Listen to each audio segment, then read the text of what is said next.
Assalamualaikum warahmatullahi wabarakatuh. Salam sejahtera bagi kita semua. Shalom, Om Swastiastu, Namo Buddhaya, salam kebajikan. Selamat datang di acara IELTS National Workshop 2021. Pertama-tama, marilah kita panjatkan puji syukur kehadirat Tuhan Yang Maha Esa yang telah memberikan rahmat, hidayah, serta karunia-Nya, sehingga kita dapat berkumpul dalam acara pada pagi hari ini dengan keadaan sehat walafiat. Sebelum memulai acara pada hari ini, alangkah baiknya kita awali dengan berdoa terlebih dahulu. Berdoa terlebih dahulu menurut kepercayaan masing-masing. Berdoa menurut kepercayaan masing-masing dimulai.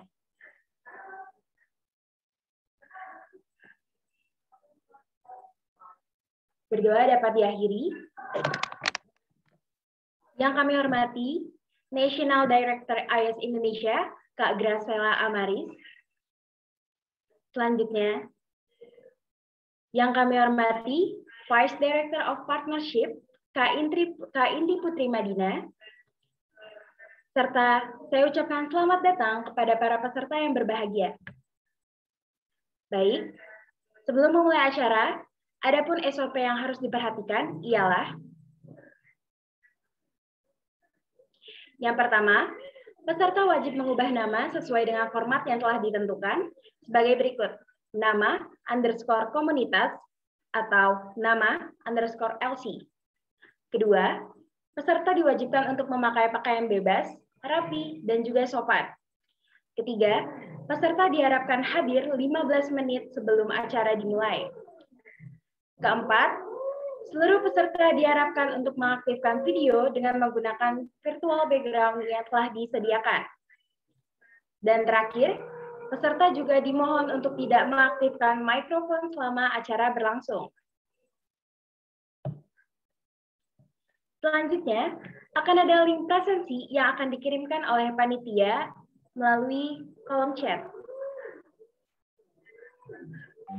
Tentunya cara ini tidak akan berjalan lancar tanpa dukungan dari panitia, peserta, dan juga sponsor pada hari ini. Maka kami ucapkan terima kasih kepada sponsor kami, yakni Evo & Co. dan supporting partner Food Cycle Indonesia. Nah, dikarenakan tak kenal maka tak sayang, maka izinkan saya untuk memperkenalkan diri terlebih dahulu. Perkenalkan, nama saya Nur Adina Laraswati selaku MC yang akan memandu acara IELTS National Workshop 2021. Selanjutnya, untuk mengawali acara pada pagi hari ini, mari kita bersama-sama melihat video sambutan dari Kak Grace Amaris selaku National Director of IELTS Indonesia. Langsung saja, kepada panitia yang bertugas, waktu dan layar kami persilahkan.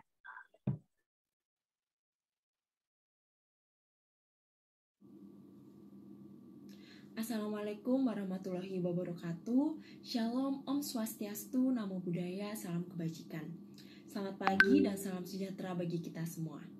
Yang terhormat, Kak Amanda Restu Hamirani sebagai speaker pada hari ini, yang saya banggakan dan cintai seluruh participants dan member dari IELTS Indonesia. Menjadi suatu kebanggaan bahwa tahun ini IELTS Indonesia dapat menyelenggarakan National Workshop yang mana telah menjadi rangkaian annual event IELTS yaitu Agriforia. Dan menjadi suatu kehormatan bagi IELTS Indonesia karena di sini juga hadir para komunitas pemuda yang memiliki visi yang sama untuk memberdayakan masyarakat dan pertanian di Indonesia. Harapannya nanti kita dapat saling berdiskusi dan belajar bersama untuk mengembangkan pemberdayaan desa binaan kita. Dengan mengangkat tema terkait Innovative Marketing Strategies to Support Village Community Sustainable Business, memiliki tujuan untuk meningkatkan penjualan produk desa binaan sebagai upaya dan strategi marketing yang tepat agar perekonomian masyarakat dapat semakin meningkat. Melalui Sociopreneur dapat dibuat suatu produk yang otentik dan meningkatkan sustainability yang mana menerapkan konsep green business. Sehingga tidak hanya semata-mata untuk meningkatkan kegiatan penjualan, tetapi juga awareness akan lingkungan. So, please enjoy this event until the end, karena sudah menjadi peran kita sebagai pemuda untuk belajar dan mengimplementasikannya ke lapangan agar terbentuk suatu perubahan baru di masyarakat.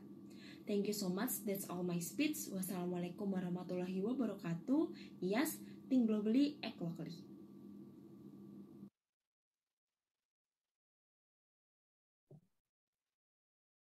Baik, terima kasih kepada Kak Grace atas sambutan yang telah diberikan. Selanjutnya, akan ada sambutan dari Kak Inti Putri Madina selaku Vice Director of Partnership IAS Indonesia. Langsung saja kepada Kak Inti, waktu dan layar kami persilahkan. Terima kasih banyak Dinda atas waktunya. Assalamualaikum warahmatullahi wabarakatuh. Selamat pagi semuanya. Perkenalkan, nama saya Inti Putri Madina. Teman-teman bisa panggil saya Inti. Saya diamanahi menjadi Vice Director of Partnership IAS Indonesia tahun 2021. Saya di sini mau mengucapkan beribu-ribu terima kasih untuk teman-teman LC yang sudah meluangkan waktunya mengikuti National Workshop, juga teman-teman komunitas yang bersedia ikut bersama-sama bersama kami di National Workshop tahun ini. Harapannya semoga teman-teman bisa saling kenal, bisa saling bertukar pikiran, jadi nanti antar VCP bisa saling terkoneksi, antar desa binaan bisa saling terkoneksi, dan bisa saling mengembangkan satu sama lain dan mendukung satu sama lain. Kalau misalnya ada apa-apa untuk bercerita, boleh banget bersama kami. Kemudian semangat juga buat teman-teman panitia untuk hari ini dan nanti untuk seminggu ke depan. Semoga dilancarkan segalanya. Terima kasih banyak. Wassalamualaikum warahmatullahi wabarakatuh. Yes, think globally, act locally. Baik, terima kasih Kak Inti atas sambutan yang telah diberikan. Acara selanjutnya ialah akan ada penugasan yang akan dijelaskan oleh panitia yang bertugas. Kepada panitia yang bertugas, saya persilahkan. Oke, terima kasih Adinda. Selamat pagi semuanya. Perkenalkan, saya Zainina dari panitia dan saya akan menjelaskan penugasan. Jadi tujuan dari penugasan ini, output dari kegiatan ini diharapkan apa yang didapat dari kegiatan ini nantinya akan bisa diterapkan untuk pengembangan desa binaan nantinya. Oke, jadi untuk penugasannya yang pertama untuk menganalisis permasalahan pemasaran produk VCP atau desa binaan, lalu menentukan strategi marketing yang tepat. Nah, tugas-tugas ini nantinya akan dibuat dalam bentuk PowerPoint yang meliputi beberapa poin yang harus tercantum. Untuk poin yang pertama yaitu gambaran umum dari VCP atau desa binaan. Lalu poin yang kedua, latar belakang permasalahan pemasaran produk VCP atau desa binaan. Dan yang poin ketiga adalah perkenalan detail produk unggulan VCP atau desa binaan. Dan poin keempat, strategi marketing yang ditentukan. Nah, untuk strategi marketing ini meliputi dua strategi, yaitu sebelum dan sesudah penyampaian materi, seperti itu. Untuk deadline pengumpulan tugasnya pada 13 Oktober 2021 dan link pengumpulannya nanti akan sudah dibagikan melalui Guideline. Next.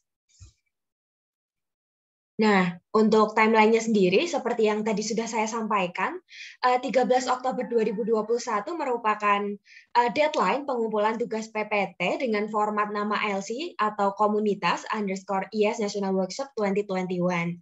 Untuk tanggal 14 sampai 15 Oktober 2021 merupakan sesi penjurian oleh Dewan Juri untuk menentukan 5 kelompok terbaik yang nantinya akan diumumkan dan langsung melakukan presentasi pada tanggal 16 Oktober 2021. Oke, untuk tanggal 6 November itu merupakan pengumuman 3 juara terbaik yang nantinya akan diumumkan pada IAS Summit 2021. Seperti itu. Next. Nah, untuk kriteria penilaian dari penugasan tadi, mungkin ada sedikit perbedaan dari guideline yang sudah dibagikan. Untuk penentuan 5 besar, ada beberapa kriteria, meliputi kreativitas dan inovasi marketing plan dengan bobot 50%, lalu kesesuaian isi dengan topik materi yang telah disampaikan sebesar 30%, dan desain PPT 20%.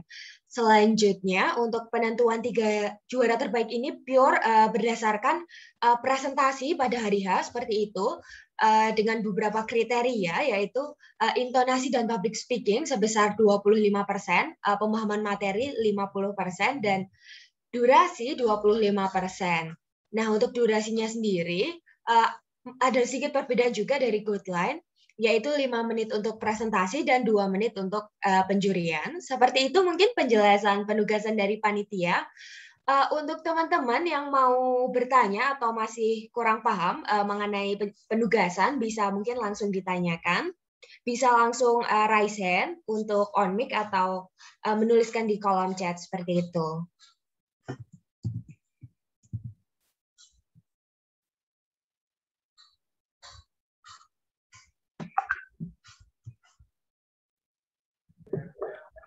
Nah, benar banget nih. Bagi teman-teman yang masih ingin bertanya atau ada yang dibingungkan, silakan untuk bertanya pada sesi pertanyaan kali ini.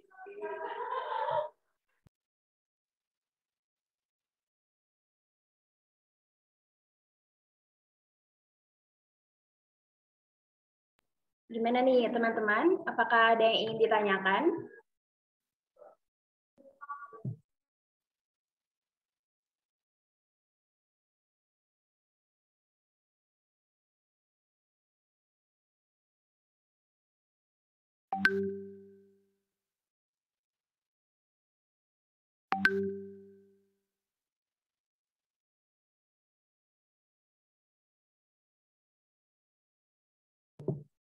Oke, baik. Silakan kepada Kak David.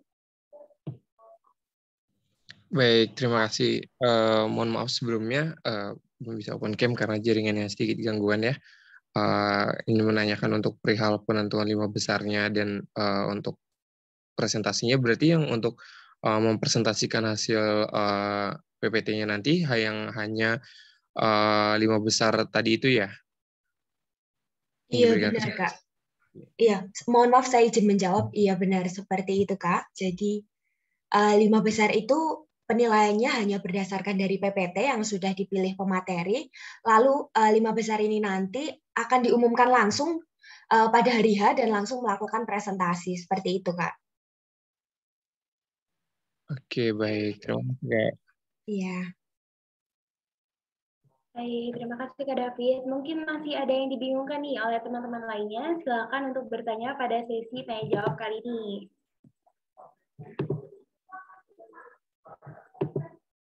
Mungkin saya aja deh yang mau bertanya mengenai pengumpulannya itu apakah ada jam maksimalnya Kak? Apakah 23.59 atau pukul berapa?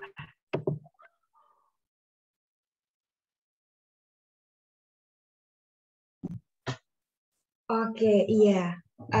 Untuk pengumpulannya sendiri itu untuk maksimalnya jam 16 ya. Jam 4 sore, seperti itu. Oke, untuk pukul 16 waktu Indonesia Barat ya Kak? Iya, seperti itu. Bagaimana teman-teman yang lainnya? Apakah ada yang ingin ditanyakan? Ataukah sudah cukup nih untuk sesi tanya jawabnya?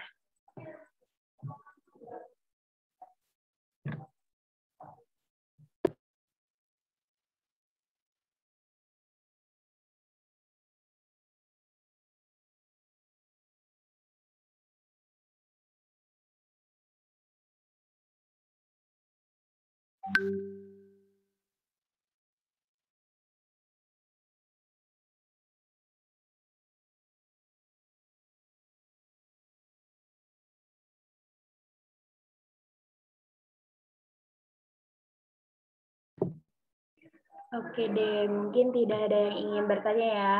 Namun saya ingin memastikan nih Kak, satu kali lagi, untuk template PPT-nya apakah dari panitia ataukah dibebaskan kepada para peserta sendiri?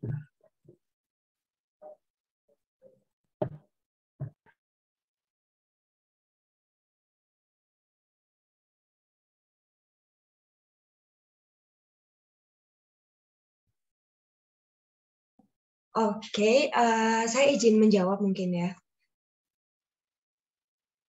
Kalau untuk template PPT-nya sendiri dari kita enggak ada ya, cuma poin-poin yang tadi sudah saya sebutkan nantinya harus dicantumkan dalam PowerPoint yang dibuat seperti itu. Terima kasih. Oke deh, baik. Sudah sangat jelas ya, berarti dari panitianya juga. Terima kasih Kak Zanina atas penjelasan penugasannya.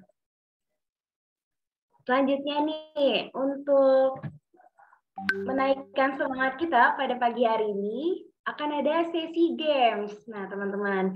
Nah, untuk sesi games kali ini tentunya akan dipandu terlebih dahulu oleh petugas yang akan memaparkan SOP dari games tersebut. Kepada panitia yang bertugas, kami persilahkan.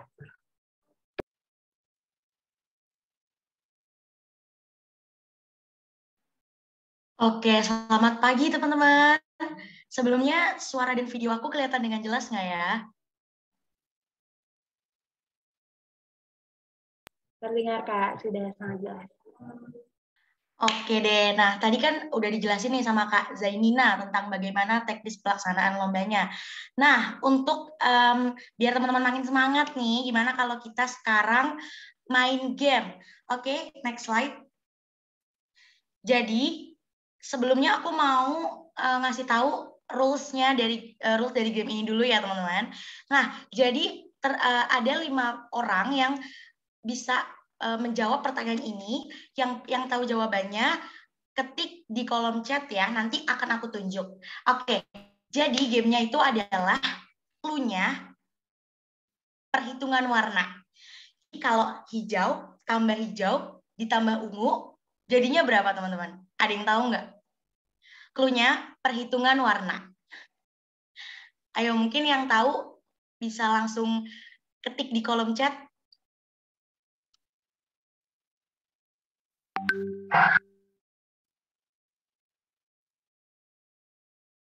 Teman-teman nggak boleh langsung ngetik jawabannya ya. Jadi ketik nama kalian dulu, baru nanti aku tunjuk, baru nanti teman-teman boleh jawab. Oke? Ayo teman-teman nih, ada yang tahu nggak?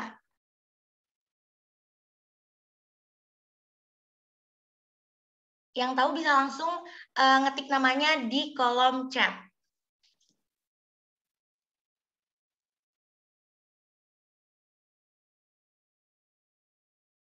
Oke, ada yang nggak paham nih ya. Jadi teman-teman, clue dari game ini adalah perhitungan warna. Clue-nya perhitungan warna. Nah, kalau hijau, tambah ungu, jadinya oke. Salsabila Rizky, silakan menjawab. Ayo, apa nih Salsabila Rizky? Mungkin boleh langsung on mic aja, Kak Salsabila Rizky.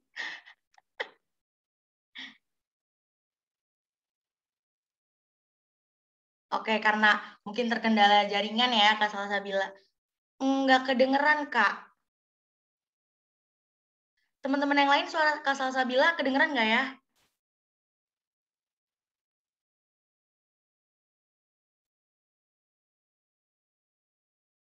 Belum kedengeran, Kak. Oh, oke. Mungkin Kak Salsabila Rizky boleh nulis jawabannya di kolom chat.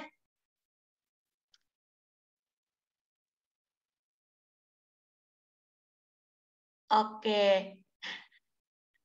Oke, sambil nunggu Kak Salsabila, Kak Frans, boleh nih, Kak Frans. Halo ya, Kak. Jawab, Kak Frans. Nggak tahu sih sebenarnya, coba aja ya. Berarti hijau kan satu warna, terus ungu Ya. satu warna, jawabannya 2 ya? Sorry, jawabannya apa? 2? Iya, Kak. Oke, kita kunci jawabannya ya. Kita masih nunggu jawaban dari Kak Salsabila. Gimana nih Kak Salsabila? Oke, atau mungkin ada yang ingin menjawab lagi?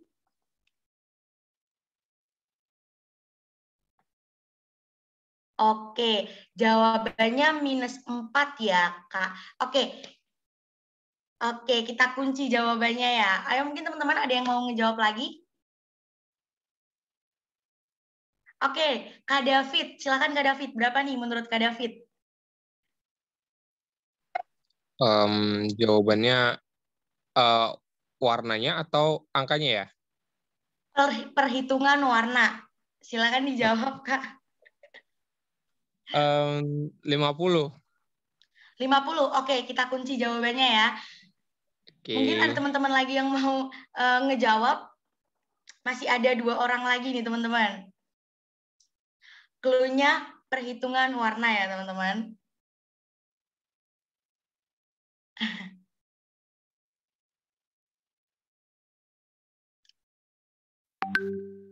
Ayo nih, ada yang mau menjawab lagi nggak teman-teman?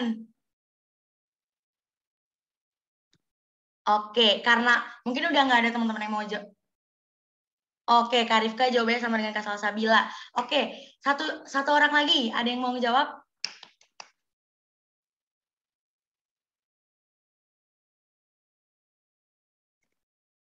Oke, mungkin karena teman-teman udah pada mentok ya, jadi aku kasih tahu jawabannya. Jawabannya hijau tambah ungu sama dengan biru.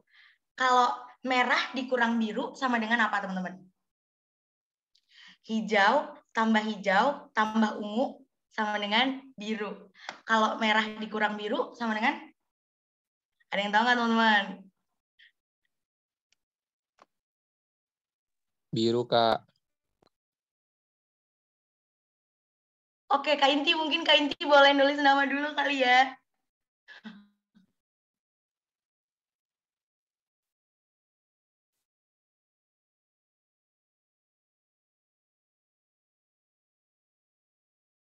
Oke, Kak David, silakan menjawab, Kak David. Biru, Kak.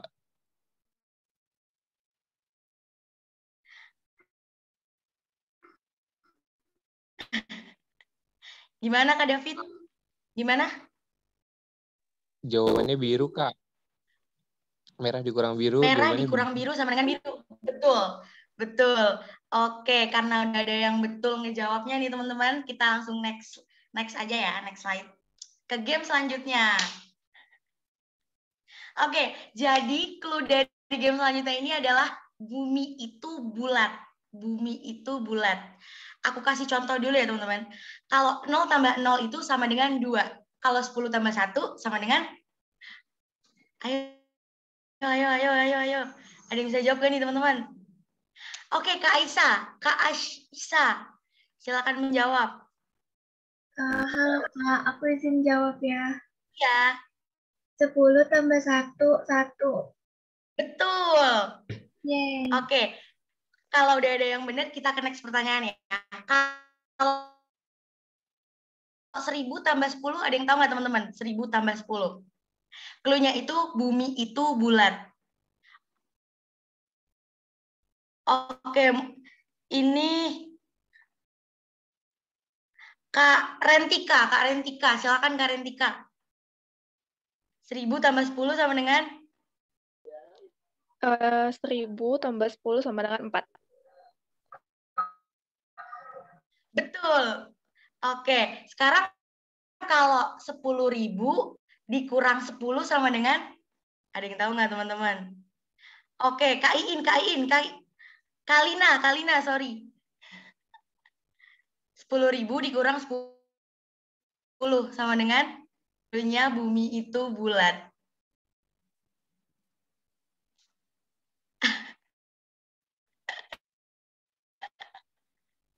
Oke, Kalina mungkin bisa langsung on mic aja.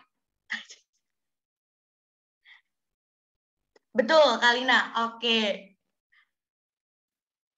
mungkin karena udah banyak yang betul, kita ke next game aja kali ya.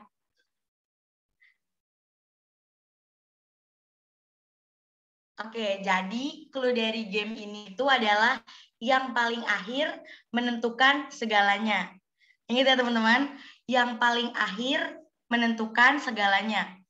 Kalau bebek ketabrak ojek, pek, hidup. Bebek naik gojek, nyungsep, mati. Clue-nya yang paling akhir menentukan segalanya. Berarti kalau bebek makan ketoprak, keselak encok, mati hidup.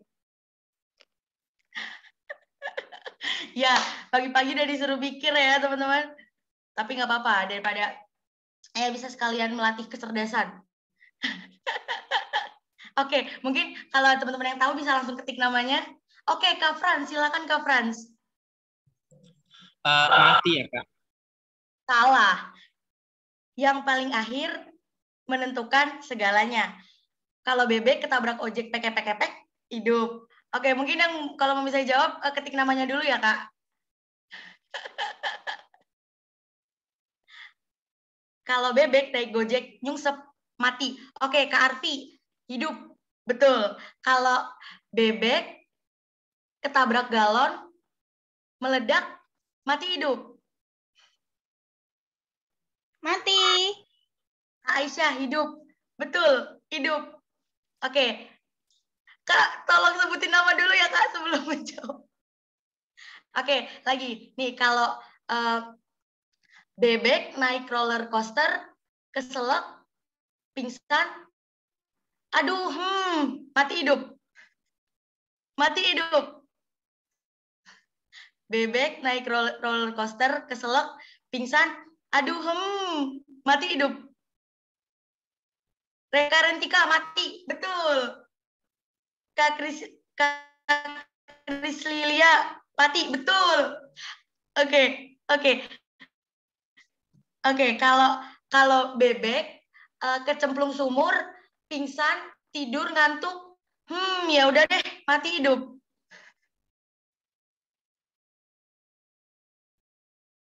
Kak Rifka, mati, salah. Aku kasih tahu, iya jawabannya hidup. Jadi clue-nya itu yang paling akhir menentukan segalanya. Kalau bebek ketabrak ojek, pek, hidup. Kalau bebek naik gojek, nyungsep, mati. Berarti kalau bebek naik perosotan, kepleset, kepentok, kejedot, mati hidup. Ayo Kak, oke Kak Habibah, hidup, betul. Kalau bebek nabrak pagar kesetrum listrik, ya, mati hidup. Kak Krisilia, mati, betul. Oke. Lagi. Kalau oke, teman-teman santai, sabar teman-teman. Kayaknya udah rusuh ya di kolom komen. Oke, kalau bebek minum es teh, sedotannya masuk ke dalam, mati hidup. Mati hidup, teman-teman. Ayo sebutin nama dulu ya. Kak Krisilia, mati. Betul, mati. Kak, kalau mau jawab, sebutin nama dulu ya, Kak. Oke. Oke, mungkin teman-teman masih mau lanjut main game ini atau ada next game nih, teman-teman? Oke, mungkin sedikit lagi kali ya. Oh, next game. Next, Kak. Next slide, Kak. Oke, kalau ini clue-nya lampu merah terbalik. Clue-nya lampu merah terbalik. Aku kasih contoh ya, teman-teman. Kalau 2 tambah 9 sama dengan 11. 2 tambah 9 sama dengan 11. Kalau 1 tambah 5 sama dengan 3. Kalau 2 tambah 1 sama dengan berapa, teman-teman? Jawab nama dulu ya, teman-teman ya. Oke, clue-nya, ingat teman-teman clue-nya. Lampu merah terbalik. Lampu merah terbalik. Kalau 2 tambah 9 sama dengan 11. Oke, kalau 2 tambah 9 sama dengan 11. Kalau 1 tambah 5 sama dengan 3. Kalau 2 tambah 1 sama dengan berapa, teman-teman? Ada yang tahu nggak? Ingat, balik lagi ke clue-nya. Lampu merah terbalik.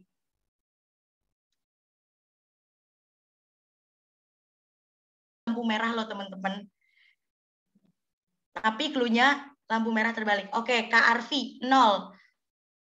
Salah, belum beruntung Kak Arfi. Kak Febrian, 6. Betul. Oke, kalau 5 tambah 5 sama dengan berapa, teman-teman? Ada yang tahu? 5 tambah 5, Kak Febrian, 4. Betul. Oke, mungkin teman-teman yang lain, kalau 9 tambah 1 sama dengan berapa, teman-teman?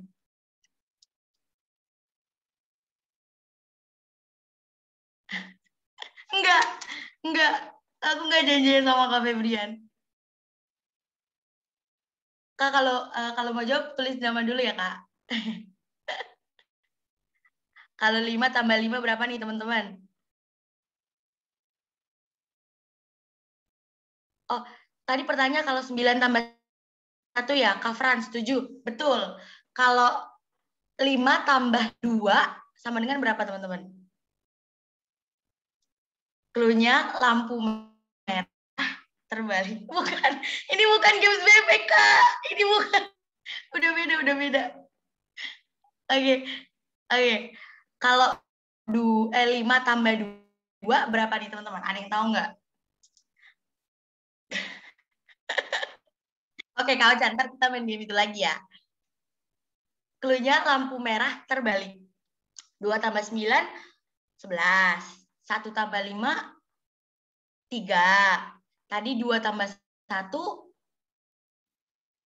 6. Kalau 5 tambah 2 berapa, teman-teman? Ada yang tahu nggak?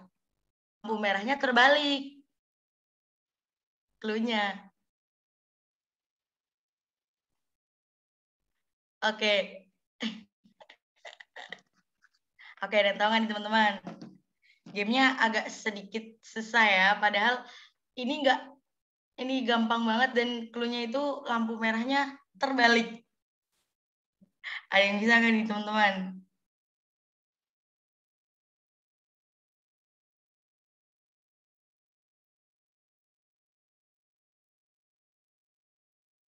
Sebelumnya, yang main bebek goreng. Karena Kak Oca kayak udah gak sabar banget ini. Mau main bebek goreng. Mungkin bisa tolong di back ke slide sebelumnya, Kak. Yang main bebek goreng.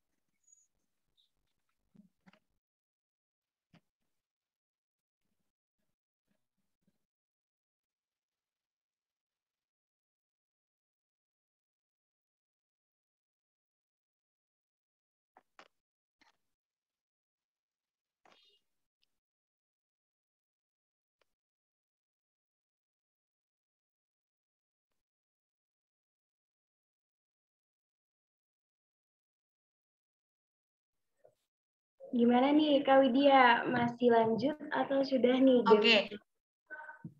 Mungkin karena teman-teman udah lumayan ngebul ya otaknya, kita sudahi saja game yang membuat tidur tidak nyenyak ini. Oke, jadi teman-teman mau dikasih tahu nggak nih clue dari game-game semua ini? Gimana nih, teman-teman? Mau nggak? Atau biar teman-teman tidur tak nyenyak aja nih? Boleh nih Kak, langsung di-spill aja. Oke, sip. Kita back ke game paling awal tadi. Oke, jadi kalau untuk clue di game kali ini itu adalah perhitungan warna. Ingat ya teman-teman, perhitungan warna. Warna apa nih? Kita nggak tahu kan. Terus kalau tadi aku bilang kalau hijau tambah ungu sama dengan biru. Berarti ada hubungannya dong sama sesuatu yang sering kita temui, yaitu uang. Hijau tambah ungu sama dengan biru. Merah dikurang biru sama dengan biru. Gitu ya teman-teman? Oke. Paham kan? Paham kan ya teman-teman? Oke, berarti kalau misalnya hijau dikurang ungu sama dengan apa teman-teman? Ada yang tahu nggak? Oke, jangan emosi dulu teman-teman. Berarti kalau oke, benar, ungu. Jadi gitu ya mainnya teman-teman ya. Mungkin bisa di next slide. Kok bisa? Bisa dong, Kak. Kita kan anaknya kreatif ya. Oke, jadi untuk clue di game kali ini kan bumi itu bulat ya. Bumi itu bulat. Berarti yang di notice itu bulatannya. Kalau 0 tambah 0 sama dengan 2. Kalau 10 tambah 1 sama dengan 1. Kalau 10.000 tambah 10 sama dengan 4. Gitu ya teman-teman. Berarti kalau 10.000 dikurang 10 sama dengan 10.000 10.000 dikurang 10 sama dengan berapa teman-teman? 3. Iya betul, 3. Itu ya teman-teman. Oke, mudah-mudahan ini gamenya nggak ngebuat sulit tidur ya. Udah tahu kan ya game yang ini? Oke, mungkin bisa ke next slide. Oke, jadi untuk di game kali ini clue-nya adalah yang paling akhir menentukan segalanya. Berarti kata yang paling akhir menentukan segalanya. Kalau aku bilang bebek ketabrak ojek, pek, hidup, pek, kan nggak mingkem, hidup. Terus kalau bebek naik gojek, nyungsep, mingkem, mati. Berarti kalau bebek makan ketoprak, keselak encok, mati atau hidup? Mati atau hidup teman-teman? Hidup. Nah, terus kalau bebek nabrak pagar, ketabrak kesetrum listrik, mati apa hidup? Mati. Ya, benar. Kalau bebek main ayunan, kepentok tiang, aduh, gedebuk, mati apa hidup? Mati apa hidup? Hidup, betul. Jadi kayak gitu ya teman-teman mainnya. Oke, mungkin next game. Jadi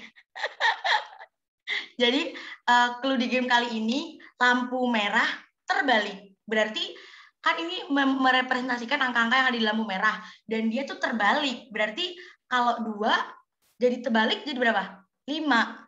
Kalau 9 terbalik jadi berapa? 6. Berarti 5 tambah 6 sama dengan 11. Gitu ya teman-teman. Gitu berarti kiranya angka yang kebalik gitu, itu berarti angka kebalikannya. Gitu. Nah, 1 tambah 5 berarti sama dengan berapa teman-teman? 1 tambah 5? Salah. 3, betul. Karena 5 kan kalau dibalik jadi berapa? 2. Ada kok Pak Islam merah ada angkanya. Nah, terus kalau 2 tambah 1 sama dengan berapa teman-teman? Betul, 6. Pinter nih teman-teman. Nah, oke. Mungkin segitu dulu game-game yang membuat sulit tidur. Kalau teman-teman tahu game ini dan mau dibagiin ke teman-temannya yang lain tuh boleh banget. Jangan dikasih tahu dulu cara mainnya dan clue-nya biar seru. Karena ini udah teman-teman udah pada tahu. Jadi ya kita sudahi dulu ya teman-teman untuk game yang membuat sulit tidur ini. Thank you banget teman-teman yang udah heboh banget, heboh rusuh di kolom chat. Makasih banget. Sorry banget ya kalau sempat bikin emosi atau bikin gedek gitu ya. Thank you banget teman-teman. Mungkin bisa aku balikan ke MC. Kepada MC dipersilahkan. Oke, thank you Kak Widya. Seru banget sih tadi mandu gamesnya ya. Pakai ekspresi lagi. Nah, teman-teman sekalian, ada pun yang sangat kita nantikan, yakni pemaparan materi bertemakan Improve the Strategy of Products by Implementing Green Business. Pemaparan hari ini akan keren, yakni Kak Amanda Restu Hamirani, selaku perwakilan dari Evo & Co. Oke, namun sebelumnya izinkan saya untuk membacakan CV panelis pada hari ini. Nah, untuk riwayat pekerjaan yang dimiliki Kak Amanda Restu ialah sebagai marketing planning by concepting content in social media dan juga digital marketing di octagon.co.id. Saat ini, Kak Amanda Restu diketahui memiliki kesibukan sebagai campaign manager di Evo & Co. Oke nih, langsung saja kepada Kak Amanda Restu. Apakah sudah hadir Kak bersama kita?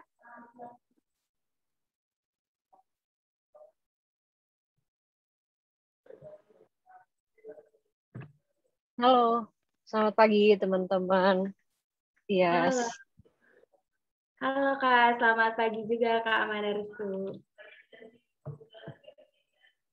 Bagaimana nih Kak kabarnya kalau boleh tahu pada pagi hari ini?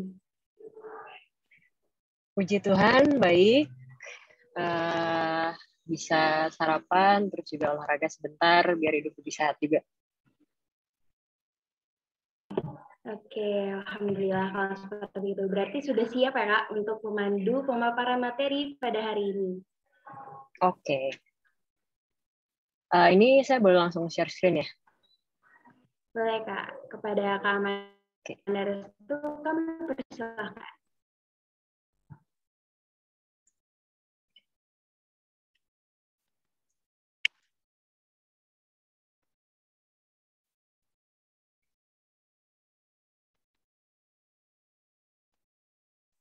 Oke. Udah kelihatan kan ya share screen-nya? Sudah Kak, sudah terlihat. Oke, selamat pagi teman-teman semua. Terima kasih sudah hadir pada hari ini untuk kembali menambah ilmu ya walaupun weekend. Di sini saya akan membawakan materi yang berjudul Improve the Marketing Strategy of Products by Implementing Green Business. Tapi sebelumnya saya mau perkenalkan dulu dari mana saya berasal. Saya campaign manager dari FO&Co, merupakan social responsible company yang bergerak di bidang alternatif produk. Kita start di tahun 2016 dengan produk kita yang pertama itu terbuat dari seaweed, LOJ low carb yang bisa dimakan, dan juga seaweed based packaging untuk menggantikan seperti wrapper dari bubuk-bubuk atau kopi seperti itu. Hingga akhirnya pada tahun 2019 kita melebarkan start kita di material lain dari mulai bambu, kertas, dari beras, dari cassava, dari pohon palem, itu semuanya ada di sana. Jadi brand kita sekarang ada 2, FOWare dan Rethink Campaign.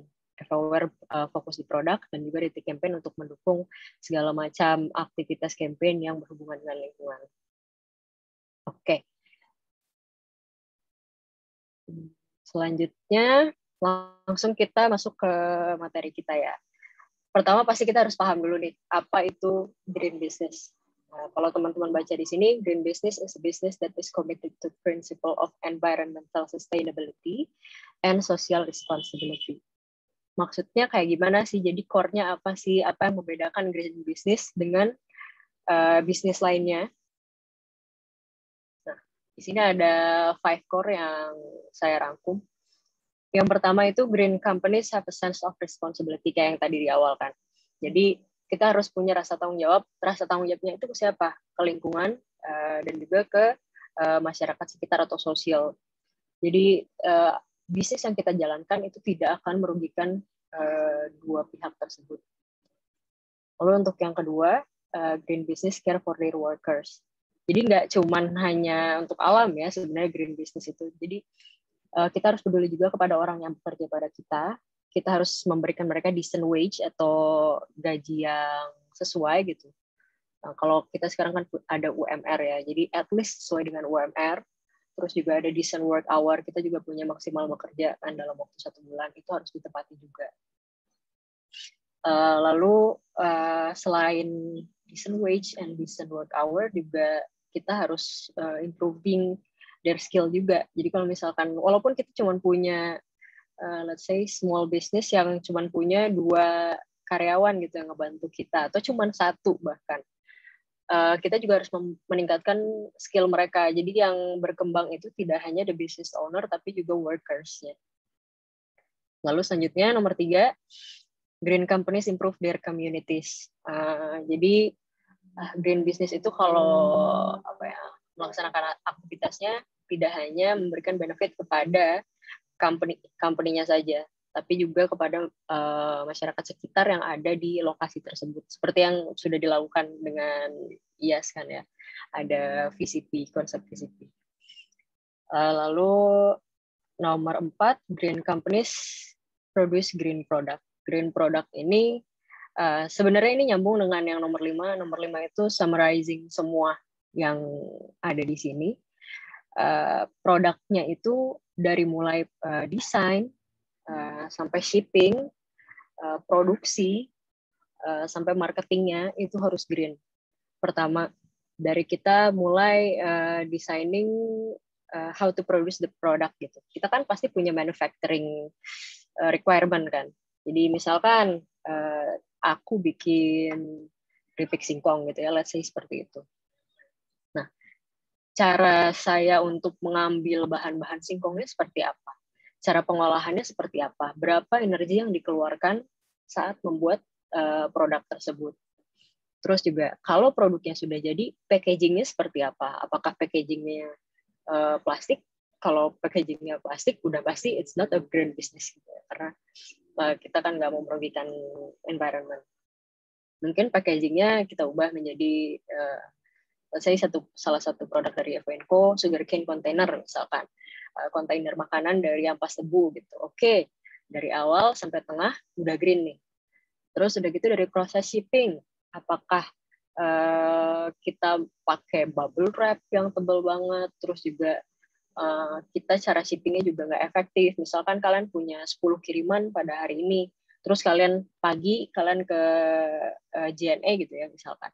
Ke JNE sekali, siangnya ke JNE lagi, sorenya ke JNE lagi. Itu kan not efektif ya secara energi. Selain pertama kalian ngabisin uang gitu, bolak-balik ngabisin bensin, itu juga mengeluarkan karbon yang banyak. Berarti itu nggak efektif. Dan bahkan sampai marketingnya yang bakal nanti kita bahas juga gitu, itu nggak green. Itu summarize dari nomor 4 dan nomor 5. Jadi green business kategorinya seperti itu.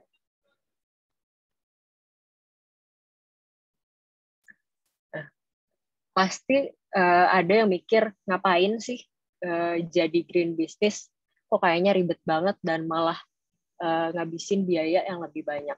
Sebenarnya enggak, teman-teman. Jadi ada 3 advantage yang saya catat. Yang pertama itu green demand.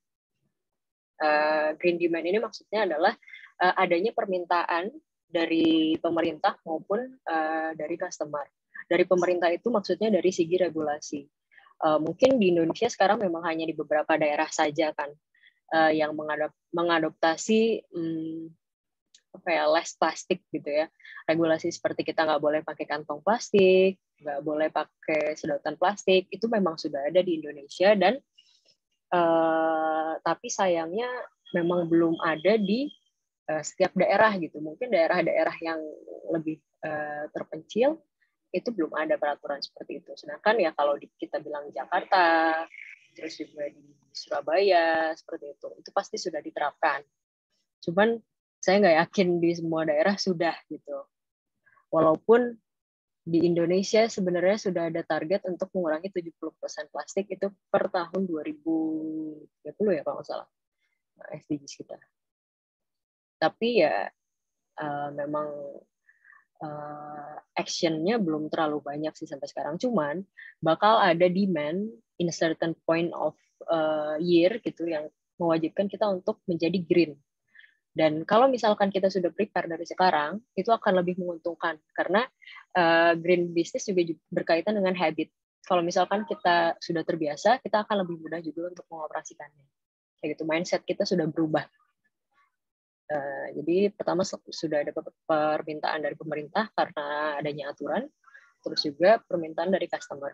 Seiring dengan berjalannya waktu sekarang ya, era digital kayak gini, orang-orang udah mudah banget untuk mengakses informasi-informasi yang ada di internet gitu, yang ada di negara lain. Nah, jadi sekarang awareness mengenai plastic issue ini sudah diketahui oleh orang banyak gitu, especially middle high people, which is harusnya green product itu mostly ditargetkan ke orang-orang di middle high sebenarnya. Karena memang the production itu pasti lebih mahal karena ya lebih hemat energi, terus juga bahan-bahan yang tanpa pengawet misalkan. Itu kan cost lebih banyak gitu. Jadi emang targeting to people in middle to high. Jadi sudah ada demand dari pemerintah dan customer. Yang kedua itu sebenarnya bisa saving cost through energy efficiency. Ini yang tadi saya bilang, kalau misalkan kita bisa mengurangi cost kita dengan melakukan sistem yang lebih efisien. Seperti mungkin produk di VCP kali ini banyak yang bervariasi gitu. Saya juga kurang paham produksinya seperti apa. Cuman untuk kalian yang memang bergerak di bidang ini, kalian bisa teliti lagi dari mulai pengambilan bahan baku, produksi, itu energi yang paling banyak itu yang dikeluarkan di mana, dan di mana kita bisa membuat itu lebih efisien. Jadi maksud dari efisien ini adalah kita ngasih low input tapi outputnya tinggi. Itu yang disebut dengan efisiensi. Jadi kalau kalian misalkan produksi produknya di waktu dari jam 7 pagi sampai biasanya gitu ya, sampai jam 1 siang gitu, dengan menghasilkan 10 produk. Nah, bisa nggak kalian bekerja dari 7 sampai 10 menghasilkan 10 produk? Itu yang disebut dengan efisien dari segi energi ya. Jadi kalian bisa save cost juga dari sana. Mungkin kalau lebih sedikit waktu kerja, maka pembayaran listriknya akan lebih murah gitu. Itu kan bisa juga menjadi salah satu cabang untuk saving cost.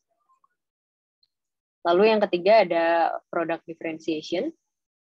Nah, ini maksudnya bisa menjadi competitive advantage dari bisnis kalian. Jadi walaupun regulasi di Indonesia sudah mulai berkembang, cuman perkembangan dari company atau bisnis yang mengadopsi green business ini memang masih belum masif. Kalau kalian bisa curi start sekarang gitu, ketika demand-nya memang sudah ada, tapi supply-nya memang belum terlalu banyak, nah itu bisa menjadi competitive advantage bagi bisnis kalian. Bisa menjadi kelebihan gitu ya. Misalkan kamu bikin keripik pisang. Keripik pisangnya kenapa lebih baik dari keripik pisang yang lainnya? Mungkin tidak pakai pengawet, terus juga memberdayakan masyarakat lokal, itu playing with their emotion ya, with customer emotion. Terus juga misalkan packagingnya eco-friendly, bisa di-reuse, misalnya bisa di-reuse, atau pun tidak bisa di-reuse, itu mereka harus bisa dikompos. Itu kan menjadi salah satu advantage bagi bisnis kalian. So, yang terakhir, gimana caranya applying marketing strategies di green business? Nah, yang pertama itu green positioning.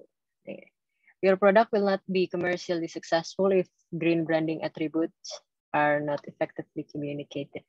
Jadi kalau misalkan kalian bikin produk yang green, tapi atribut-atribut atau hal-hal yang mendukung produk kalian menjadi green, itu tidak dikomunikasikan, maka ya tidak akan sukses lah, commercially sukses.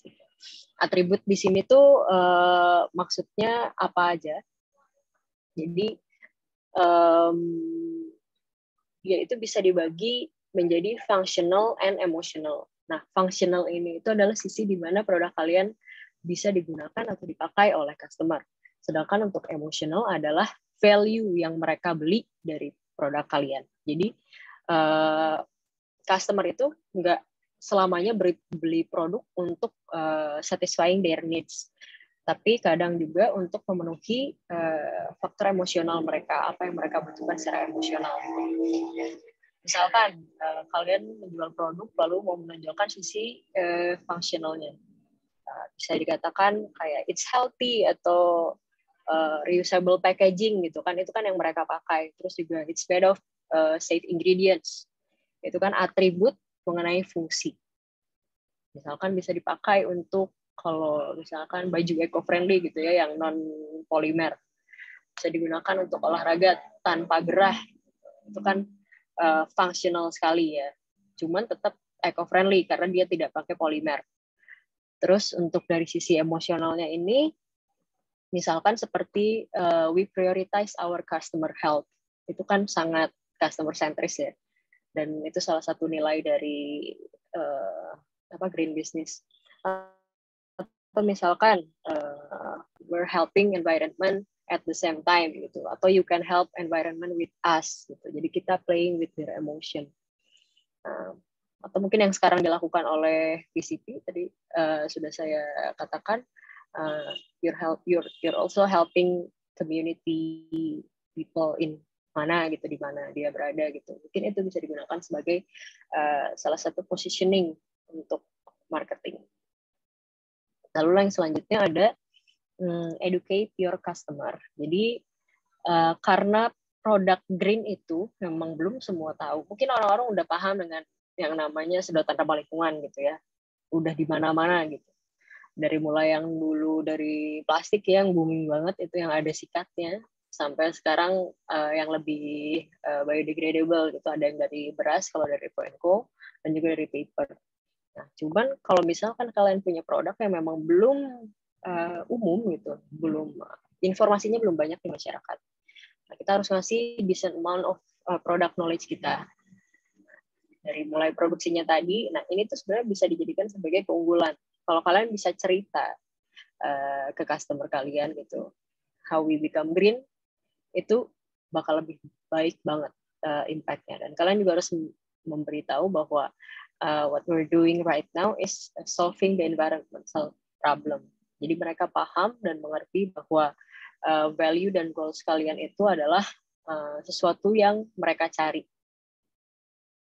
Lalu untuk yang ketiga, set your business as an example. Jadi kalau kalian sekarang menjadi business owner, diri kalian sendiri itu bisa dijadikan sebagai salah satu strategi marketing. Karena pastilah ya yang namanya CEO gitu, kalau misalkan udah company atau owner atau founder itu paling dicari oleh orang lain. Kita pengen tahu orang ini mendirikan suatu bisnis gimana caranya dan apakah dia mengaplikasikan apa yang dia marketingkan gitu. Pasti seperti itu. Karena CEO kita juga pada fit gitu, dia sustainable untuk merepresentasikan FONCO sebagai company gitu. Udah nggak pakai plastik, terus masker juga pakai reusable gitu. Kalian bisa kasih contoh hal-hal yang sesimpel itu di di everyday life gitu. Ya pakai maskernya yang reusable, terus juga nggak usah pakai plastik bag lagi, terus juga say no to straw kalau emang nggak butuh gitu ya. Seperti hal-hal seperti itu. Nah, dari mulai everyday life yang membuat customer kalian relate gitu. Karena ya orang-orang juga pasti punya everyday life-nya masing-masing gitu ya. Jadi kalian bisa membangun koneksi. Nah, kalian baru elevate si example-nya ini masuk ke produk yang kalian jual gitu. Ya, misalkan jual makanan ini saya makan misalkan setiap hari without calorie gitu, atau I don't know apa keunggulan produk kalian gitu. Itu bisa dimasukkan setelah kalian mulai engage dengan customer kalian secara personal. Sorry, ini nomornya salah ya. 1, 2, 3, 2. Nomor 4 ini harusnya support or create green campaign. Nah, ini juga salah satu strategi marketing yang FONCO lakukan so far dari awal sampai sekarang. Kita itu selalu mengedepankan kolaborasi, dan juga kolaborasinya ini dengan siapapun, individual, terus juga bisnis, NGO, bahkan sampai ke organisasi keagamaan gitu. Kita juga kerja sama PBNU dan sampai ke pemerintah gitu, pemerintah daerah maupun daerah pusat. Jadi kalian juga harus memberikan kayak semacam statement lah.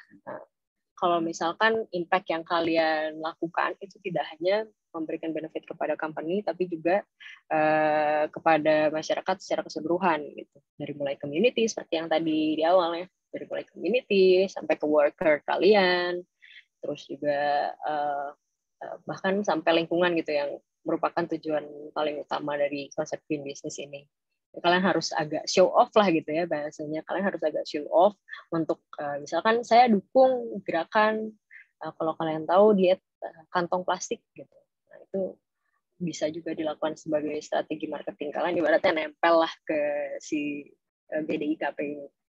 Terus juga misalkan FONCO punya campaign gitu, kalian bantu share, atau misalkan ada company lain yang punya campaign yang gampang gitu ya, yang bisa dilakukan setiap hari, itu bisa kalian ikuti gitu. Atau ya kalau misalkan kalian nggak mau supporting other campaign, ya kalian buat sendiri gitu, dan make sure community atau misalkan ada small business lainnya juga participate di campaign kalian biar lebih bergaung gitu. Dan yang terakhir ini yang paling penting dari green business adalah be honest. Ini penting banget. Karena konsep green business itu sebenarnya agak riskan juga untuk dilakukan kalau kita nggak siap, karena bisa jadi kalau kita udah membranding gitu ya, kita green business, tapi yang kita lakukan ternyata tidak green, itu kalian bisa disebut sebagai greenwashing. Jadi kalian ngasih false information about your company kalau kalian green padahal sebenarnya enggak. Dan itu bisa merusak citra bisnis dan brand kalian, terus juga menurunkan rasa percaya dari customer. Jadi kalau misalkan kalian punya produk dan ternyata bagian sini belum green nih, nggak apa-apa gitu. Mending kalian jujur aja kalau misalkan we're trying to be green right now, tapi yang bisa kalian lakukan adalah ini gitu. Dan kalian mengundang orang lain untuk melakukan hal yang sama, untuk mulai. At least. Karena yang di Indonesia sekarang masalahnya adalah orang-orang nggak mau mulai.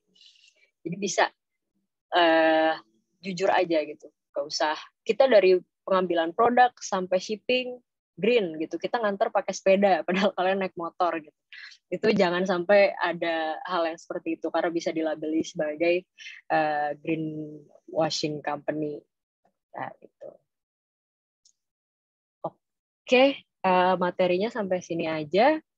Saya lebih pengen diskusi sama teman-teman semua kendalanya seperti apa pada saat melakukan marketing di produk yang sudah kalian buat saat ini. Dan satu info lagi, kalau misalkan kalian punya pertanyaan atau kalian mau discuss gitu, silakan hubungi saya di email. Saya welcome banget untuk discuss sama teman-teman kalau misalkan ada problem setelah selesainya materi pada hari ini. Oke, terima kasih. Baik, terima kasih Kak Amanda Restu atas pemaparan materi yang sangat luar biasa dan memotivasi. Nah, semoga apa yang telah dipaparkan oleh Kak Amanda Restu sendiri itu dapat berguna bagi teman-teman yang mendengarkan. Selanjutnya akan ada sesi tanya-jawab yang akan berlangsung beberapa menit ke depan. Nah, untuk teman-teman yang ingin bertanya, silakan mengklik fitur melalui kolom chat atau fitur raise hand ataupun bertanya melalui kolom chat dengan format nanya, yaitu nama _ izin bertanya. Nah, nantinya untuk para penanya yang berkesempatan, silakan untuk menghidupkan kamera dan juga mikrofonnya. Langsung saja nih kepada teman-teman yang ingin bertanya.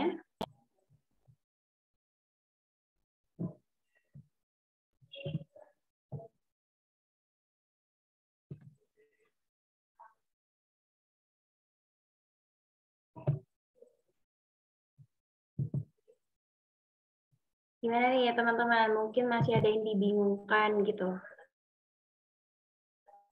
Mumpung ada Kak Amanda Restu di sini, jadi bisa langsung bertanya.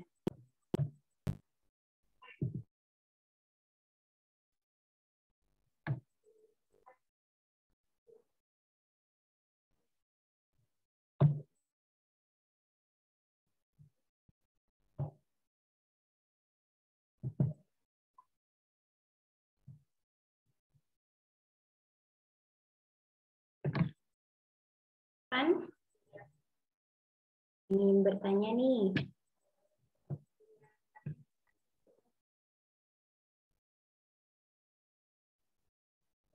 Kayaknya masih pada ngantuk nih teman-teman. Sepertinya itu sih Kak. Mungkin aku mau bertanya nih Kak Amanda. Untuk Kak Amanda sendiri itu terpikirkan untuk join KFONCO ini apakah memang dan pribadi ataukah ada ajakan dari teman lainnya gitu Kak? Oke. Sebenarnya dulu kan saya kuliah HI ya, sebenarnya di hubungan internasional, dan concern saya itu memang di bidang environment and tourism. Sebenarnya memang di situ. Cuman kesempatan kerja saya yang pertama itu di bidang elektronik, terus juga yang kedua juga sama elektronik gitu. Nggak tahu kenapa ya dapatnya di sana, rezekinya di sana gitu. Cuman pada akhirnya ada salah satu atasan saya yang dulu gitu, CEO saya yang dulu itu ngajak saya untuk gabung di FONCO.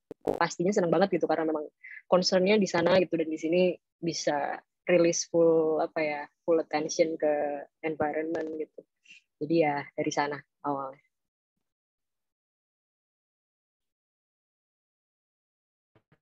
Keren banget ya, berarti ada privilege juga buat berkesempatan join di FNO sendiri. Iya, betul. Oke, untuk teman-teman yang lain nih, mungkin ada yang ingin ditanyakan atau bagaimana?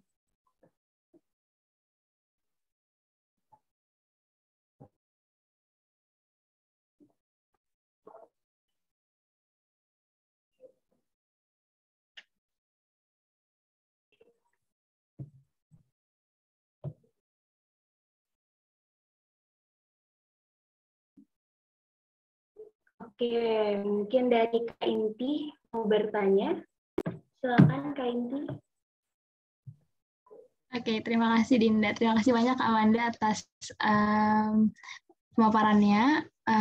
Saya izin bertanya Kak mengenai sebenarnya kendala dari teman-teman di desa itu adalah biasanya bagian apa namanya pendanaan seperti itu. Apakah dan sebenarnya perlukah sebenarnya ada keran-keran tertentu tidak untuk pendanaan dari mungkin dari mana gitu yang Kak Amanda tahu seperti itu. Terima kasih banyak Kak. Oke, sorry, aku mau make it clear dulu. Maksudnya pendanaan untuk proses produksinya kah? Betul Kak, proses produksi dan packaging tertentu yang maksudnya seperti itu. Terima kasih Kak. Oke. Kalau dari segi produksi, sebenarnya kalau produknya sudah punya paten, sudah punya izin dan lain-lain gitu, dan produk kalian baru, inovatif, solutif, itu bisa cari sponsor, bisa cari investor, bisa cari investor untuk mendanai proses produksinya. Karena untuk membuat produk R&D-nya ribet kan sebenarnya. Yang paling mahal sebenarnya dari inventing produk adalah R&D-nya. Make sure kalau itu sesuai fungsinya dan tidak membahayakan. Kalau kalian sudah melakukannya pasti paham gitu. Segimana susahnya untuk ada di proses R&D itu. Jadi kalau misalkan kalian udah berhasil melewati tahap itu, gitu, produk kalian menarik, bisa cari investor untuk mendanai, misalkan bikin kayak mesin sederhana gitu untuk produksinya, itu bisa juga. Atau kalau misalkan produk yang kalian jual sebenarnya bukan inovasi, tapi hanya mengambil produk dari company lain, which is itu juga salah satu yang FNCO lakukan. Kita kan trading company gitu ya. Jadi kita juga beberapa produk kita yang kita jual itu ngambil dari pabrik lain, itu juga bisa. Jadi kalian nggak perlu ada dana R&D segala macam, kalian cuma butuh modal untuk beli produknya dan juga memasarkannya. Jadi pendanaannya tadi kalau kita summarize dari investor atau ya uang pribadi gitu ya, untuk kita jual kembali.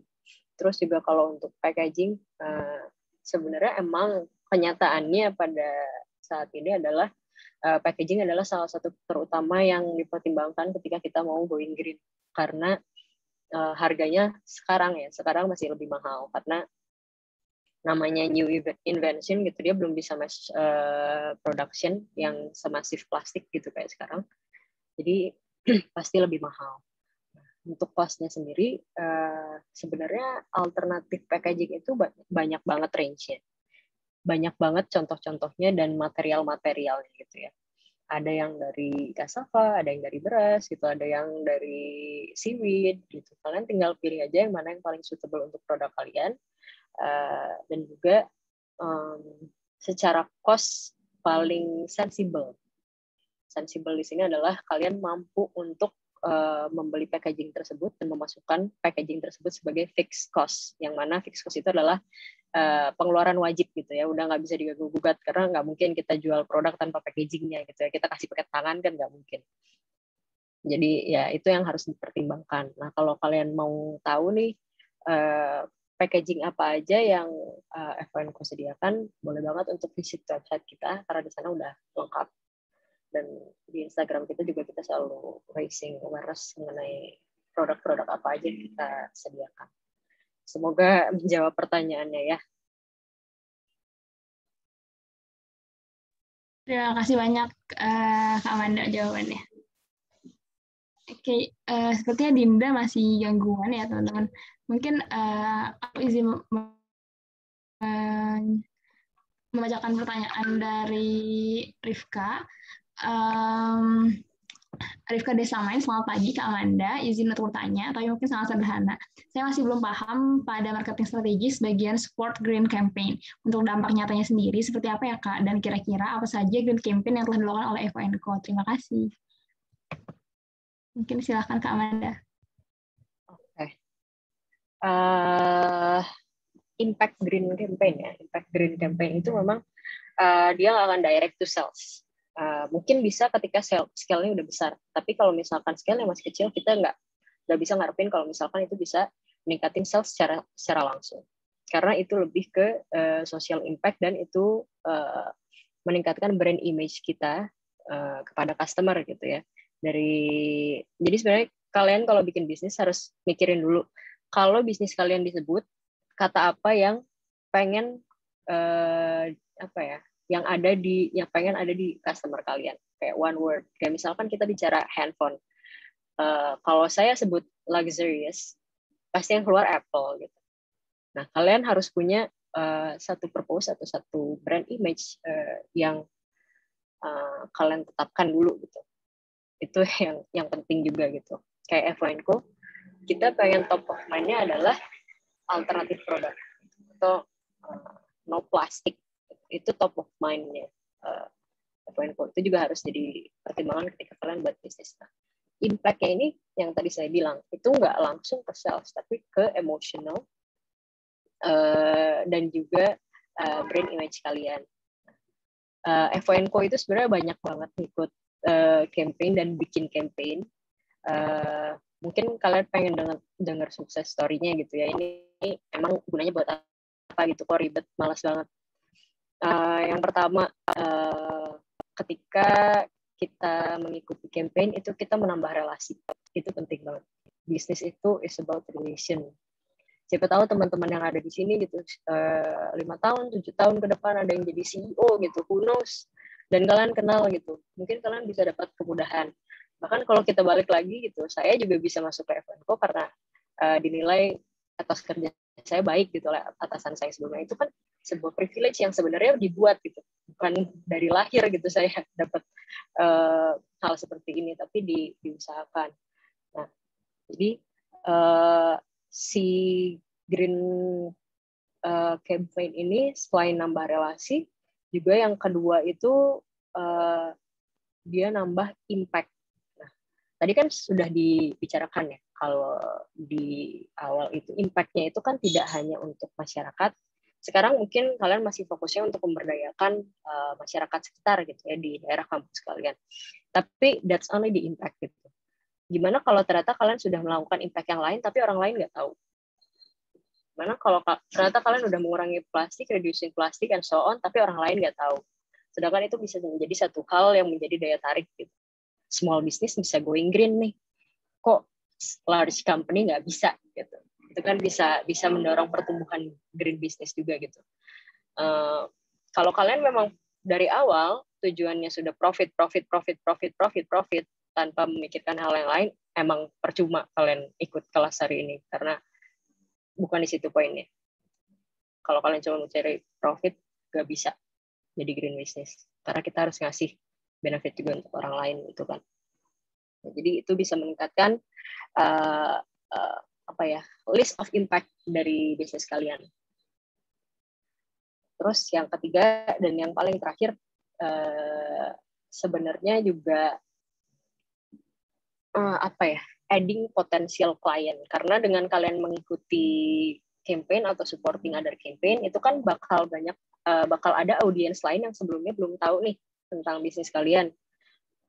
Jadi bakal semakin banyak orang yang tahu juga gitu, awareness mengenai produk kalian juga ditingkatkan gitu. Karena nggak mungkin juga misalkan kita bikin campaign gitu ya, FONCO itu kalau bikin campaign pasti kolaborasi, kita nggak pernah sendiri. Nah, secara tidak langsung kita kan juga dapat tambahan audiens atau potensial customer dari organisasi yang kita kerjasama sama mereka. Gitu. Let's say yang terbaru kita kerjasama sama Carbon Ethics gitu. Audiensnya Carbon Ethics itu cocok dengan audiensnya F&Co. Karena apa? Karena audiensnya adalah orang-orang yang peduli dengan lingkungan. Jadi itu benar-benar win-win solution. Carbon Ethics bisa dapat potensial klien dari F&Co juga bisa mendapat yang sebaliknya. Nah, contoh nyatanya seperti itu. Semoga menjawab pertanyaannya ya.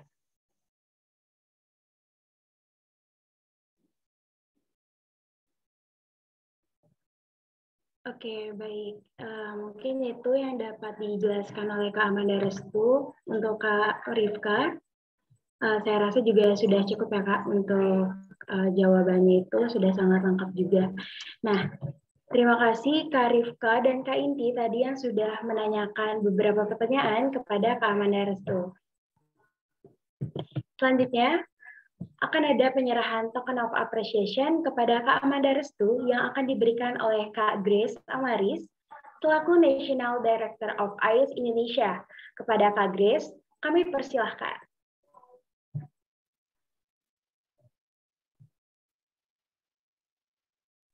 Ya, terima kasih untuk waktunya MC dan terima kasih banyak untuk Kak Amanda yang telah berkenan untuk hadir dan menjadi speaker pada hari ini.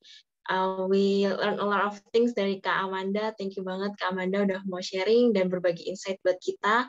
Harapannya nanti ke depannya IAS dan Kak Amanda dan F&Co bisa berkolaborasi lagi dan kita bisa saling belajar lagi. Thank you so much Kak Amanda.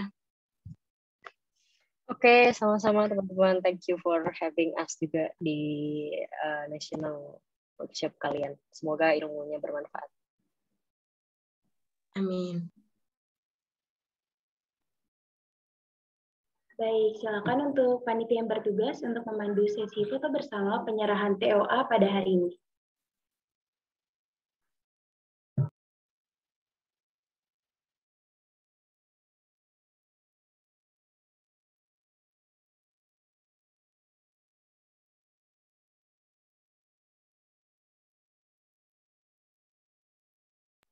Bagaimana panitia? Apakah sudah? Oke, mungkin bisa dimulai ya, Kak. Oke, saya hitung 1, 2, 3.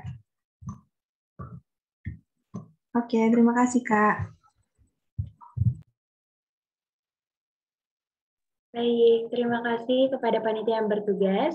Saya ucapkan terima kasih juga kepada Kak Grace dan juga saya ucapkan terima kasih kepada Kak Amanda Restu karena sudah memberikan kesempatan untuk hadir pada acara ICE National Workshop 2021.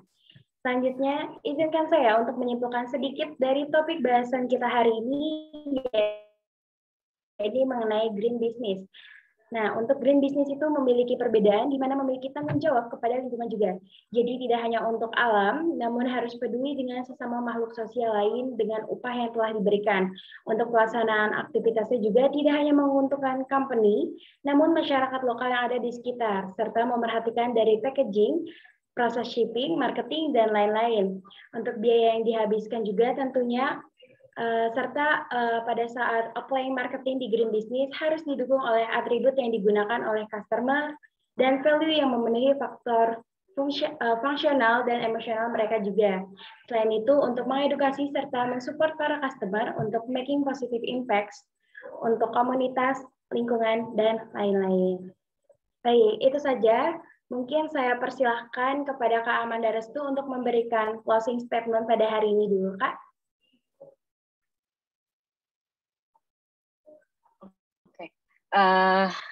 Masalah utama dari lingkungan adalah kurangnya usaha untuk berubah. Dan kalau misalkan kita sudah bisa mulai berubah dari sekarang, mungkin masa depan kita akan berubah dan generasi ke depan juga bisa menikmati hal yang kita nikmati sekarang. Dan semoga kita bisa jadi manusia yang lebih bertanggung jawab. Itu saja. Terima kasih. Amin. Terima kasih Kak Amanda. Semoga apa yang telah diberikan oleh Kak Amanda dapat berguna dan dapat kita implementasikan sebagai generasi muda. Terima kasih Kak Amanda. Kami persilakan untuk Kak Amanda mengambil waktu bebas. Thank you semuanya. Thank you Kak Amanda. Nah, kami ingatkan sekali lagi untuk seluruh peserta yang belum mengisi link presensi, maka dapat mengisi link presensi terlebih dahulu. Nah, untuk link presensi akan dikirimkan oleh panitia yang bertugas melalui kolom chat.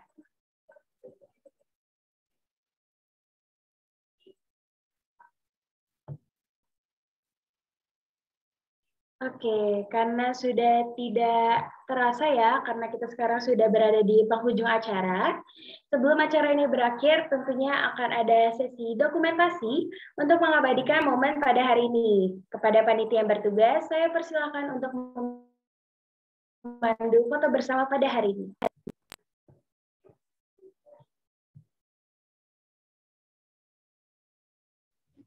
Oke, mungkin sebelumnya buat teman-teman yang masih off-cam bisa dinyalakan dulu ya kameranya.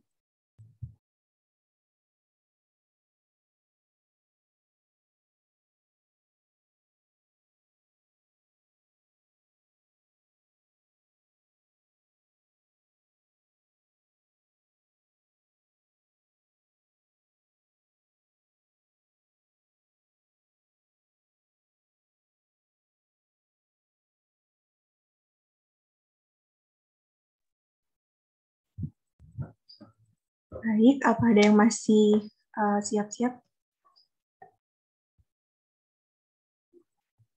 Oke deh, mungkin bisa langsung saya pandu untuk sesi dokumentasinya ya.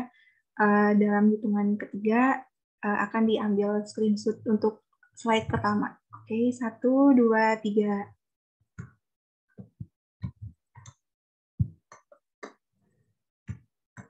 Baik, selanjutnya untuk slide kedua. Dalam hitungan ketiga akan diambil screenshot-nya ya teman-teman. 1, 2, 3.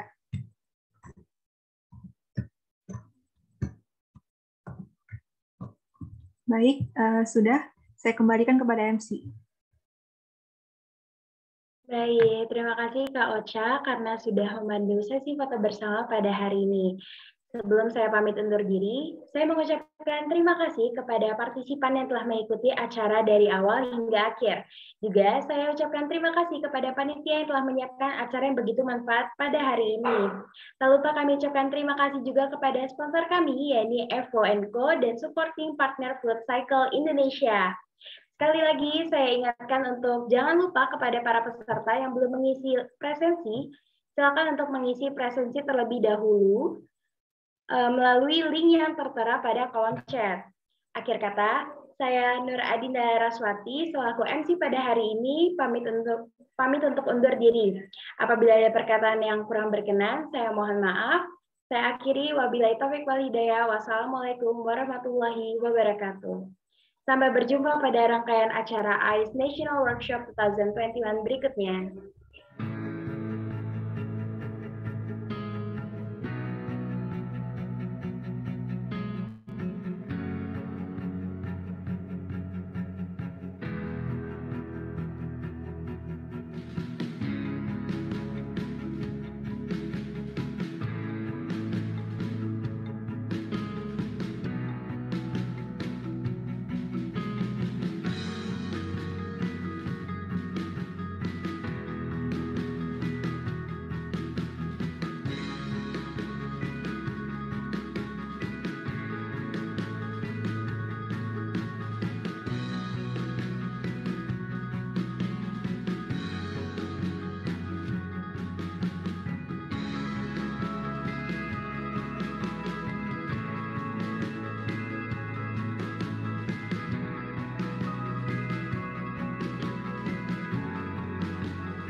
Ini udah semuanya.